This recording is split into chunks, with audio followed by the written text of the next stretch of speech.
ดาวปรีบ่ต้องจองอันรังก้อยคนวงสัตว์กะเงาเล่งตักทะเลลวกมโหบนังตุสนารบบำประไปในទាំងអស់នេះមាននៅក្នុងសហគមន៍តំបន់ការពារធម្មជាតិស្រែអ៊ីនំភុំដើម្បីអាចទៅទស្សនាសហគមន៍តំបន់ការពារធម្មជាតិស្រែអ៊ីនំភុំយើងអាចធ្វើដំណើរចេញពីរង្វង់មូលគោព្រៃឆ្ពោះត្រង់តាមផ្លូវលំចម្ងាយជាង27គីឡូម៉ែត្រពីទីក្រុងសែនមនោរម្យដោយមធ្យោបាយផ្ទាល់ខ្លួនឬតាមរថយន្តឈ្នួលជាមួយនឹងទេសភាពអមសងខាងផ្លូវដ៏ស្រស់ត្រកាលស្ថិតក្នុងក្រុងសែនមនោរម្យខេត្តមណ្ឌលគិរីសហគមន៍តំបន់ការពារធម្មជាតិស្រែអ៊ីនំភុំគឺជាតំបន់ទេសចរធម្មជាតិមួយកន្លែងដែលមានលក្ខណៈប្លែកនិងមានសក្តានុពលទេសចរជាច្រើនកន្លែងមកដល់ទីនេះភ្ញៀវទេសចរលោកអាចផ្ដើមទៅទស្សនានៅក្នុងរោងវប្បធម៌ដែលមានទីតាំងស្ថិតនៅក្នុងសាលាបឋមសិក្សាស្រែអ៊ីដើម្បីស្វែងយល់និងសិក្សាបន្ថែមអំពីវប្បធម៌ទំនៀមទម្លាប់និងការរស់នៅរបស់បងប្អូនប្រជាសហគមន៍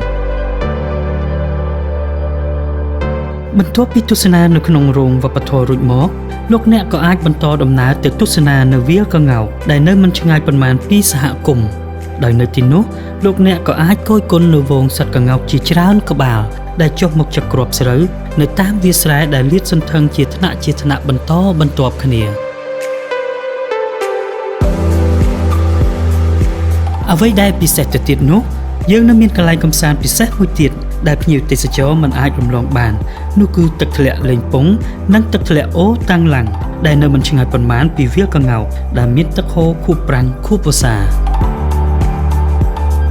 ដើម្បីទៅដល់ទឹកធ្លាក់ទាំងពីរនេះយើងត្រូវធ្វើដំណើរកាត់តាមវាលកង្កោកនិងព្រៃភ្នំដោយអមជាមួយនឹងសត្វដំរីចម្ងាយប្រមាណ3គីឡូម៉ែត្រដោយថ្មើរជើងឬដោយម៉ូតូ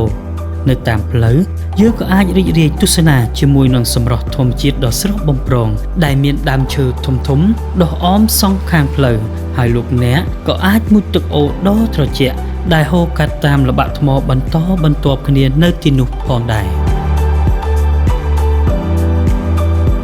អ្វីដែលគួរឲ្យចាប់អារម្មណ៍ទៀតនោះនៅសហគមន៍តំបន់ការពារធម្មជាតិស្រែអ៊ីនំភុំមានអណ្ដូងបុរាណមួយកន្លែងដែលបន្សល់ទុកតាំងពីសម័យបុរាណមកម្ល៉េះដែលនៅទីនោះអ្នកភូមិជឿជាក់ថាជាទីកន្លែងសក្ការៈដ៏ស័ក្តិសិទ្ធិមួយដែលអាចបន់ស្រន់អ្វីៗបានដូចបំណង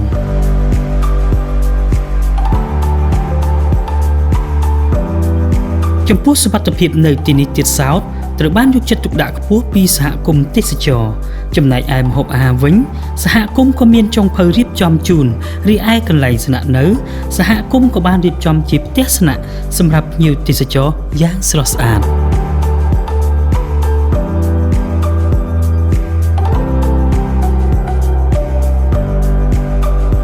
វត្តមាននៃការគាំទ្រអេកូទេសចរគឺជាផ្នែកមួយដ៏សំខាន់